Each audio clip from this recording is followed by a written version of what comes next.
Hey, it's Dr. Rose from Defiance, Ohio. I'm a board-certified naturopathic doctor, a licensed ecclesiastical holistic practitioner, and I'm here to give you some information about POTS. So this video is not meant to diagnose or treat anything, but I wanted to talk about POTS today, and POTS is Postural Orthostatic Tachycardia syndrome. It falls under the umbrella of dysautonomia. Sometimes people refer to it as syncope or passing out or fainting a lot or feeling faint, but there are a lot of other symptoms that go along with POTS. And if you are dealing with POTS or suspect that you're dealing with POTS, you know that that's not the only symptom. This syndrome can be very difficult to manage, especially at first. And also, it can kind of mess with your head a little bit because you still look like you're fine, but you don't feel fine. So people sometimes just don't quite get it. So I'm here to tell you there is hope. I have been able to improve my POTS symptoms. I was not diagnosed until I was 40, and I believe I've had it for a long time, but it didn't get really bad until I got some sort of a virus. And then I was exposed to toxic black mold in my home for too long, and I think I just kind of had the perfect storm. So that's my story in a nutshell. Everybody has their own story. I do believe that some Lyme disease and Epstein-Barr virus are involved in my POTS diagnosis as well, but everybody's different. So just some food for thought there. But I want to share some of the things that have helped me, and maybe these would help you guys too. Of course, take all these with a grain of salt. Not everything is going to be right for everybody, so use your best judgment here. But first of all, compression pants. Compression pants were vital for me, especially in the early days when I was going through my POTS-ie days, or POTS-ie phases as I called them, where I could barely walk. And I was having to use even a wheelchair sometimes if I was going to be doing a lot of walking. If I was able to wear some compression pants, and these were very tight compression pants, that did help, and it allowed me a little bit more freedom, and it allowed me to get some things done around the house too that I otherwise was not able to, especially doing laundry, cooking, taking care of my kids, things like that. So that was really, really vital for me, were those real tight compression pants. And I found some very affordable ones at Walmart. I cannot find them on Walmart's website, but they were in the ladies' underwear department in my local Walmart. And they kind of look like leggings. They're on a little hanger, but they are compression pants, and they're great. There are some other types of compression pants available out there. I just know that mine were very tight, and they came up just under my breasts, so they had like a abdominal band on them as well. That was really key to that. Okay, another thing that I believe helps is that I have the head of my bed raised about 4 inches. I tried 6 inches for a while, and I was actually kind of sliding down the bed. It was a little bit too much, but I think the 4 inches at an incline really helps. And there are all kinds of YouTube videos out there about why this works, but it has something to do with our HPA axis and the way that our kidneys work and the potassium balance in our bodies. So the key is to lift the head of your bed. And I'm not talking about one of those wedge pillows that only lifts like your shoulders and your head. I'm talking about lifting the whole bed. So the whole bed is at an angle. This is what we want. So your feet are down and your head is up. You want your head above your feet. So keep that in mind. Also, drinking half your body weight in ounces of water per day is very, very important. You need to keep your fluid level up because this keeps your blood pressure a little higher, and it's vital. Okay, so with the water, we want to make sure that we are getting enough sodium or salt in our diet. We want to try to generously salt our foods. Using Himalayan pink salt has been key for me. I try to stick to that for everything. I've even added a little bit to my water sometimes. The only thing to watch with Himalayan pink salt is that if you do have high blood pressure, which most of us with POTS don't, you don't want to overdo the sodium. And also, if you're prone to kidney stones, this could exacerbate that problem for some people. But most of us POTS-ies really benefit from a little bit extra salt. It just boosts our blood pressure, and it helps to pump the blood up into the top part of our bodies, which seems to be always the struggle, right? Okay, so mindfulness meditation, prayer, and grounding or earthing. If you can get outside and sit on the ground while you're meditating, it's extra nice. Put your feet on the ground. I live in Ohio, and I don't know about you, but in February, we're not going outside. So I do have a grounding mat, and this was purchased on earthing.com, and I actually have it in my bed, and I sleep on it at night, and it just helps to get me grounded after a day of being inside, disconnected from nature, and connected to the internet and technology, which isn't very good for us. Okay, horizontal or recumbent exercise graduated to upright exercises. So basically this would be starting for me. Even the recumbent bike at first was too difficult for me. I had to lay on the floor horizontally on my back and do some body weight resistance kind of. It was almost like Pilates, if that makes sense. So if you go on YouTube and you search for POTS exercise, there are other people that have POTS like us that have made exercise videos for people with POTS. And there are also some physical therapists out there that have made exercise videos for people with dysautonomia or POTS. So definitely check those out, especially if you can't do any kind of upright stuff. I still have trouble. I walk when the weather's nice, but I mix it up and still do some recumbent things too, so I don't overdo it, because that can set me into a POTS flare as well. So this definitely been helpful for me. And the more I did the horizontal exercises, the more I was able to do I was able to get more into walking again and riding my recumbent bicycle, and also my regular bicycle during the summer, if it wasn't too hot, of course. Okay, so something that I like to drink is called Adrenal Cocktail, and I mix it with something called Mag Soothe, and these are both available through the company called Jigsaw. So if you get online and look for Jigsaw, you'll be looking for the Adrenal Cocktail, and the Adrenal Cocktail is really great because it supports our adrenal glands, which is really important for those of us with POTS, but it also supplies us with sodium, potassium, and a natural food source of vitamin C, which is really, really good for those of us, most of us with POTS. If you've ever gone to the ER for POTS symptoms and they've found that your potassium is low, like most of us have this problem, this definitely could help you. And then the Mag Soothe, we all really need magnesium for so many processes in our body.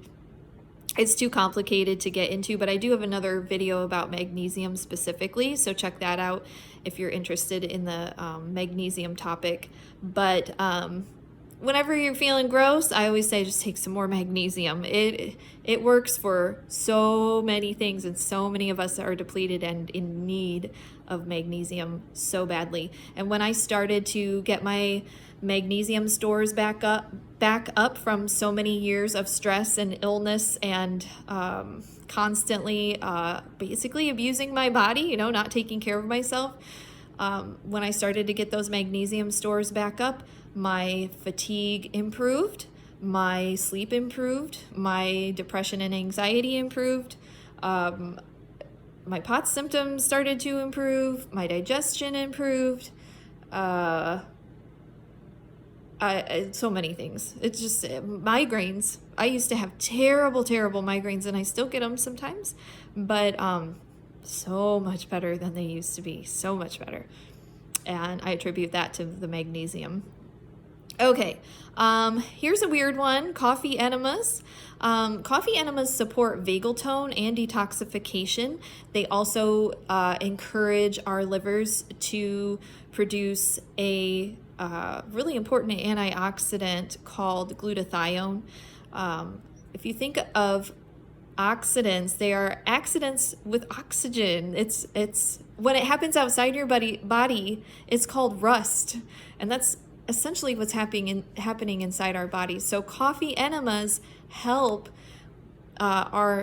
encourage our livers to produce this antioxidant, this anti-rusting substance. And when you think about rust, that's inflammation, that's disease, that's pain, that's POTS. So it's really important. I love my coffee enemas. When I first heard about them, I thought it was gross and weird and awful, and I would never do it. And now I love them. And I'm here saying so in public on YouTube. So, you know, I have to love them a lot if I'm willing to get on on social media and publicly announce that I use coffee enemas. So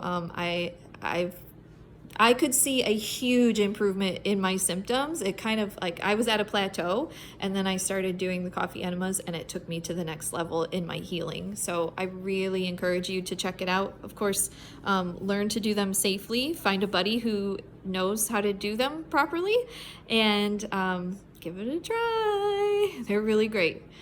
Okay. Another thing is eating clean. I know if you see a holistic practitioner, I'm sure you've heard this before, but food is medicine, and it can also be harmful as well. So thinking about what you're putting into your mouth, I'm guilty of not always being perfect with this myself, but I've noticed that when I do eat more clean and I'm more careful about what I eat, it does make a difference, especially with the sugar. Sugar is also, it increases inflammation and gets all my symptoms ramped up. So the other thing is to eat small meals, because digestion, it takes a lot of energy. And for those of us with POTS, sometimes our POTS symptoms will be exacerbated if we eat too much at one time, or if we eat foods with a lot of histamine in them. So that's another thing to think about. If you get a racing heart every time you eat, look into maybe trying a low histamine diet as well, and eating smaller meals. Okay, balancing the pH. This is something that's really good to work with a practitioner on. This is something that I do in my office. So we do a little pee test where we check your urine, we check your saliva, we look at the ratio there, and we come up with a little plan based on that. And they're usually simple things to implement. But I'm not going to tell you what those are, because it depends on your results, of course. So you definitely want to work with somebody on that. But look at balancing your pH for sure. Address underlying autoimmune issues, infections, and dysbiosis. So if you have Lyme co-infections, Epstein-Barr virus, dental issues, thyroid stuff going on, candida, parasites, things like that, you really need to get to the bottom of those things.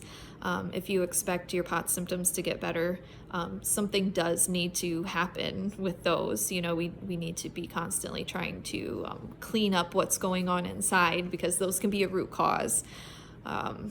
So unfortunately, sometimes it does take a little bit of work and a lot of time to get there.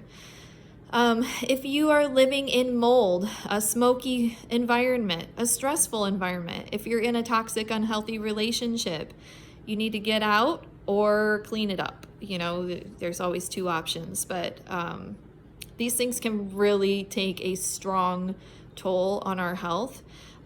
If you're the kind of person who is a giver, but not a very good asker for help, that can be a problem too. And that was a problem for me for a long time. And I had to learn how to put myself first. put your oxygen mask on first before you put it on somebody else, right? So yeah, let's think about those things. And oh my gosh, if you have mold in your house, please do something about it. It was that just precipitated all of my problems, and I see it for my clients too. A lot of us have mold in our homes. So if you need guidance on that, leave me a comment and I'll try to help you out, get you started, pointed in the right direction anyway. Okay, balancing hormones, that usually includes lifestyle factors. So we're always going back to the basics. Once you have a good lifestyle habit routine established, then we can look at other factors that are affecting your hormones. But I have noticed that my POTS symptoms are always worse in a certain part of my cycle, and they're always better in a different part. And I found out why. It's because I have estrogen dominance, and I think like 3 videos on estrogen dominance alone. So if you've noticed, if you're a woman and you've noticed that your cycle affects your POTS symptoms, please go and watch those other videos on estrogen dominance, and maybe consider using some bioidentical progesterone cream or something like that. But yeah, go check out those other videos. Okay, if you are very POTS-y and you are experiencing a lot of debilitating symptoms and you're stuck at home, I think this can be really bad for our mental health. I know it was for me, and I got a little bit of flack for a while about using assistance devices, but they allowed me to get out of the house. So if you are not leaving because you're afraid that you can't walk far enough or that you can't stand long enough, get yourself a wheelchair, get yourself a stool to sit on or something. You know, they sell those canes that turn into stools. You know, I even have a button that I wear sometimes when I'm really POTS-y, and it says, please offer me a seat. So people know that if they want to stand and talk to me, we need to sit down to talk. I can't stand there and talk for 15 minutes or I'm going to feel like I'm passing out.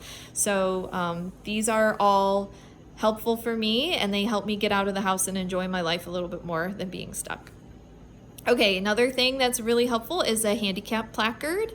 I use mine when I need to, and when the weather is really, really terrible and it gets my POTS symptoms flaring, I use the handicapped spots, and I really am grateful for not having to get my symptoms ramped up so that I can get into a store before I get out of breath and feel like I'm going to pass out, so I can do my shopping, you know, in the temperature controlled environment, and then get back out to my car quickly and get in again before I start to feel sick again. So I definitely use my handicap placard when necessary, and there's no shame in it. If you need it, definitely use it. Remember, we have a disability too, and just because it's not visible does not mean that we don't also need a little help sometimes.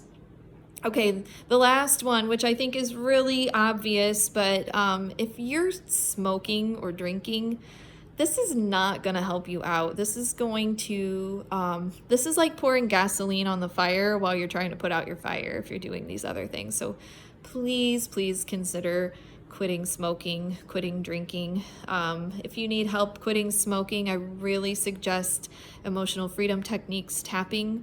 That's something that Matt, who works in our practice, he uses EFT tapping with people at Deep Roots Wellness. So if you're interested in that, definitely make an appointment with him, or find somebody who practices it. It really works. For drinking, I would say EFT can also be helpful, as well as Alcoholics Anonymous meetings are wonderful. I have friends who are AA members and are successful in their sobriety, and they've done it. They've done a great job, and they've helped themselves mentally and physically, and it's positively affected everyone around them too when they've decided to pursue sobriety. But the alcohol and it's very inflammatory. So is smoking. It's really toxic. So we need to make sure that we're treating our bodies like the temples that they are, and honoring ourselves and our higher power through the things that we choose to do and the way that we live our lives. And I really think that my dis-ease and my disabilities have opened my eyes to a lot of things that I could have done better with in my life, and I'm trying to change those things. And I would never have had the opportunity to help others and help myself and my family and my friends if I hadn't gone through what I've been through. So in a weird way, even though I hate POTS, I am grateful too. And I hope that this video helped one of you out there. I know it was a little long, but it's a topic that's dear to my heart, and I just want to share everything that I've got with you. So if you like the video, please like and subscribe, and please share this with someone you know who has POTS, or someone who maybe could benefit from knowing a little bit more about how to support you. And until next time, everybody be well.